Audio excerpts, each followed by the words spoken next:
এবার হবে দুয়ারে ভোট। ভোটারদের জন্য ফাটাফাটি সুখবর। লাইনে দাঁড়িয়ে ভোট দেওয়ার দিন শেষ। এবার বাড়ি বসেই দিতে পারবেন ভোট।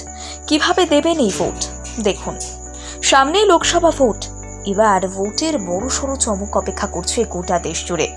আর চাঁদে ফাটা গরমে মাথার টাক পুড়িয়ে নির্বাচন কেন্দ্রে গিয়ে ভোট দিতে হবে না। এখন বাড়ি বসে আরাম করে ভোট দিতে পারবেন। আপনার দুয়ারে হাজির হবে ভোটদানের ব্যালট পেপার। এক কথায় বলা চলে, ভোটদানের পেপার হোম ডেলিভারি করা হবে। এমনই অভিনব উদ্যোগ নিয়েছেন নির্বাচন কমিশন। কাদের জন্য এই সুবিধা? এই খবর শুনে ইতিমধ্যেই ভোটাররা মহা আনন্দে লাফাতে শুরু করে দিয়েছেন। এখন আর লাইনে দাঁড়িয়ে ভোট দিতে হবে না। তার জন্য খুশিতে ডগমগ অনেকেই। তবে আপনাদের জানিয়ে রাখি, এই সুবিধা কিন্তু সকলের জন্য নয়। এই সুবিধা একমাত্র প্রবীণ ভোটার এবং বিশেষভাবে সক্ষম ভোটারদের জন্য। কেন বিশেষ সুবিধার উদ্যোগ? শুধুমাত্র প্রবীণ এবং বিশেষভাবে সক্ষম ভোটাররাই কেন এই সুবিধা পাবেন? চলুন জেনে নিই সেই বিষয়ে। সবার আগে জানিয়ে রাখি, ইতিমধ্যেই লোকসভা ভোটের কর্মসূচি শুরু হয়ে গিয়েছে।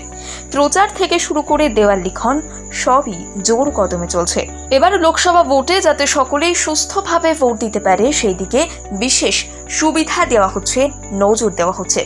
85 ঊর্ধ্ব প্রবীণ নাগরিক এবং 40% বেশি শারীরিক দিক থেকে বিশেষভাবে সক্ষম ব্যক্তিদের জন্য ভোট ফ্রম হোমের ব্যবস্থা করা হচ্ছে। এদের আরও বুথে গিয়ে লম্বা লাইনে দাঁড়িয়ে ভোট দিতে হবে না। নির্বাচন কমিশনের উদ্যোগে এই শুরু হয়েছে বিশেষ প্রচেষ্টা। 85 বছরের বেশি বয়সী ব্যক্তিরা, বিশেষভাবে সক্ষম ব্যক্তিরা বেশিরভাগ সময়ই ভোটে অংশগ্রহণ করতে পারেন না। আর এর বিপুল প্রভাব গিয়ে পড়ে সরাসরি ভোট ব্যাংকে, যার ফলে নির্বাচন প্রক্রিয়ায় ব্যাঘাত ঘটে। ভোট হচ্ছে সার্বজনীন এবং গণতান্ত্রিক অধিকার। এই ভোটের দ্বারাই দেশের সরকার নির্বাচন করা হয়। একটি ভোট। সঠিক সরকার নির্বাচনের জন্য ভোটদান কতটা গুরুত্বপূর্ণ তা আপনার ধারণার বাইরে। বয়স্করা শরীর খারাপের জন্য, হাঁটু ব্যথার জন্য, দাঁতে ব্যথার জন্য, এমনকি বাতে ব্যথার জন্যও উঠতে যেতে চান না। ফলে ভোট বাক্স থেকে ভোটের সংখ্যা কমতে থাকে। এমনকি বিশেষভাবে যারা সক্ষম তাদের শারীরিক দুর্বলতার কারণেও ভোট দিতে পারেন না। আবার অনেক ক্ষেত্রে দেখা যায় বয়স্ক ব্যক্তিরা নিজেদের বয়সের প্রতিবন্ধকতার জন্যই ভোট দিতে চান না। কারণ তারা মনে করেন যে এই বয়সে আর ভোট দিয়েই বা হবে কি, আর কদিন পরই তো পৃথিবীর মায়া ত্যাগ করে চলে যাবেন। শুধু তাই নয়, অনেক সময় পরিবারের লোকজনদের মধ্যে এমন ধারণা দেখা যায় যে টোটো কিংবা গাড়ির পয়সা খরচা করে ভোট দেওয়ার আর কি বা দরকার। এই সমস্ত কারণেই প্রতিবারই বয়স্কদের ভোটের সংখ্যা কমতে থাকে। এর ফলে দেশের সরকার নির্বাচনে ব্যাপক ঘাটতি দেখা যায়।